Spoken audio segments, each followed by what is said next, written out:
Margaret May then asked Professor Pemberton how many children he expected each of them to bear. Speaking carefully, Professor Pemberton proposed that each woman of the group should bear 8 children.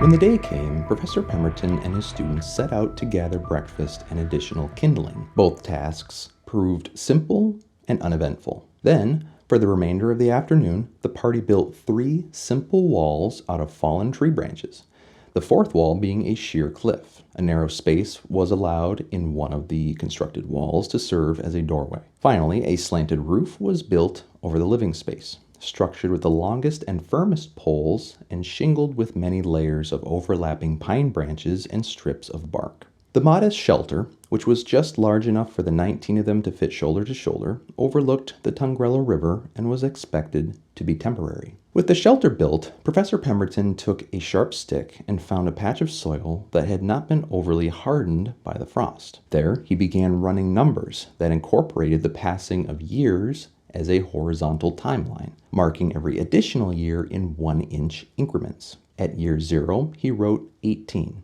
Then, below the timeline, he noted his assumptions, which were as follows: 8 children by each mother, half of the total population, 1 child per mother per year, 18 mothers will begin bearing children by age 16 to 18, a generation, therefore, will be 18 years, death is assumed to occur at 85. With these assumptions in plain sight, he began running the data 1 year at a time, careful to remember that after 8 years, no more children would appear for a decade. At that point, the increase would be gradual, as the initial births came of age.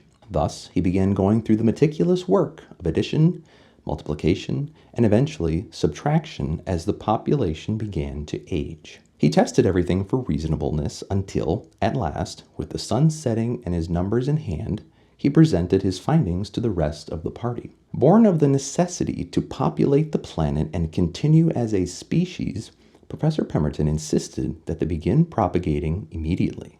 When this caused several of the women to stir uncomfortably, Professor Pemberton openly agreed that this burden would disproportionately fall upon them. He continued by saying that they would need to propagate at a rapid rate. They would not have the luxury of spacing their children apart. He noted that the average woman began to lose her fertility at 30 years of age. By 45, fertility declined to such a degree that pregnancy became unlikely. Margaret May then asked Professor Pemberton how many children he expected each of them to bear. Speaking carefully, Professor Pemberton proposed that each woman of the group should bear 8 children. This was because they needed to establish a birth rate that exceeded their death rate, which would lead to their extinction in a matter of centuries. Professor Pemberton then revealed his assumptions and went on to note the estimated population in 10 years, 90 persons, 20 years, 114 persons, 30 years, 319 persons, 40 years, 433 persons, 50 years, 1,171 persons, and 60 years, 1,699 persons. He noted that this would be around the time when he, his students, and his students' soon-to-be wives would likely begin dying of old age. He then estimated that 100 years from the year of their arrival, their population would reach 6,600 persons. 200 years would allow for a population in the hundreds of thousands, possibly exceeding 1 million if birth rates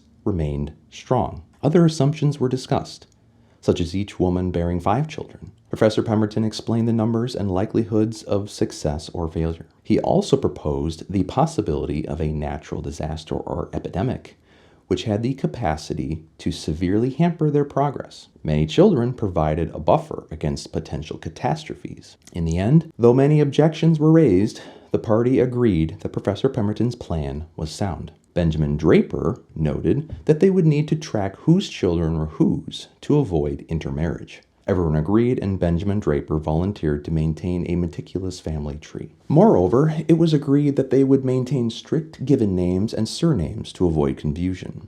Little more was said on the second night, aside from a call to name the new world they had come to inhabit. After many proposals, they agreed on the name Pembertinia. Clearly, this name, initially proposed by Priscilla Felix, was in honor of Professor Pemberton, whose leadership had proven indispensable. Though he thought the name a bit long for common use, Professor Pemberton graciously agreed to adopt it. He did not mention that he had already formulated 2 names for it, Harpocrates and Lurk. In addition to naming the world itself, the party suggested that they assign themselves a title in the same vein of the Pilgrims of Plymouth. After many proposals, they settled on the Pembertinians. This title, like the name of the world, had been Priscilla's suggestion.